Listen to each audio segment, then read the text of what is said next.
Ogni volta che arriva una nuova invenzione tecnologica, cambia tutto nel nostro modo di vivere. Se siete nati in questo millennio, probabilmente conoscete solo un mondo con gli smartphone, internet e la TV satellitare.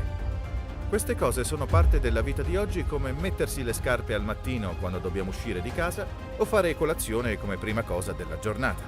Chi è un po' più vecchio si ricorderà però di un mondo senza social media, dove internet non c'era o era molto lento e l'idea di fare una foto col cellulare era pazzia.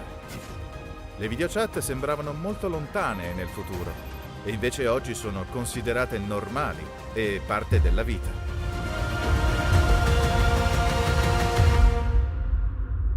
C'è stato un tempo in cui se si voleva leggere qualcosa sarebbe stato scritto a mano da qualcun altro. I libri erano costosi e difficili da reperire. I materiali erano pregiati. I monaci scrivevano su pelli trattate chiamate velli e una sola copia della Bibbia richiedeva 300 pelli di pecora o 170 pelli di vitello. Gran parte della gente non sapeva leggere e la maggioranza dei libri erano in latino, una lingua comprensibile solo ai più istruiti. Nel XV secolo arrivò la stampa e rivoluzionò il mondo della letteratura, cambiando radicalmente il modo di comunicare, perché permetteva un flusso di informazioni veloce, facendo diffondere nuove idee velocemente. Una volta che il testo poté essere riprodotto in fretta, la gente ebbe la possibilità di leggere libri come non ne aveva mai avuta prima. Una popolazione precedente analfabeta era ora diventata più istruita e curiosa.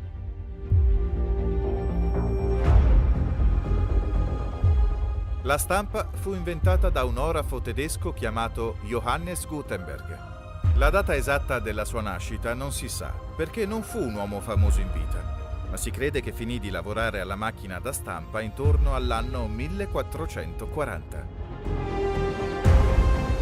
Il primo libro che fu pubblicato in vari volumi e molte copie fu la Bibbia, nel 1452. Le Bibbie di Gutenberg diventarono immensamente famose e le 200 copie furono vendute prima ancora della fine della produzione. Questo avvenne 65 anni prima che Martin Lutero pubblicasse le sue 95 tesi e, nonostante poté predicare solo a un gruppo di persone relativamente piccolo, le pagine stampate raggiunsero migliaia di persone in un breve lasso di tempo e oltre i confini nazionali. Quando i libri iniziarono ad essere tradotti dal latino in altre lingue, la gente iniziò naturalmente a chiedere perché la messa fosse ancora celebrata in latino. La gente iniziò a chiedere perché le funzioni religiose non fossero celebrate nella lingua che i membri della società, indipendentemente dalla loro ricchezza o istruzione, potessero davvero capire. La stampa di Gutenberg significò un maggiore accesso all'informazione, discussioni più dettagliate, un più diffuso senso critico nei confronti delle autorità.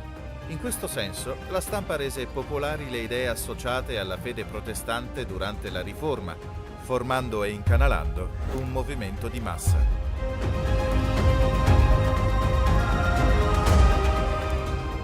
La stampa rimosse il controllo della Chiesa cattolica sui materiali scritti e fece in modo che divenne difficile per la Chiesa inibire la diffusione di idee considerate eretiche. Se non fosse stato per l'invenzione di Gutenberg, la notizia delle idee rivoluzionarie di Lutero non si sarebbe diffusa con la stessa velocità. Oggi Dio ci ha dato la tecnologia in modo da diffondere molto velocemente le idee. Facciamo in modo di usare i talenti che abbiamo, i doni che abbiamo, la tecnologia che abbiamo, per diffondere la novella di Gesù al mondo oggi.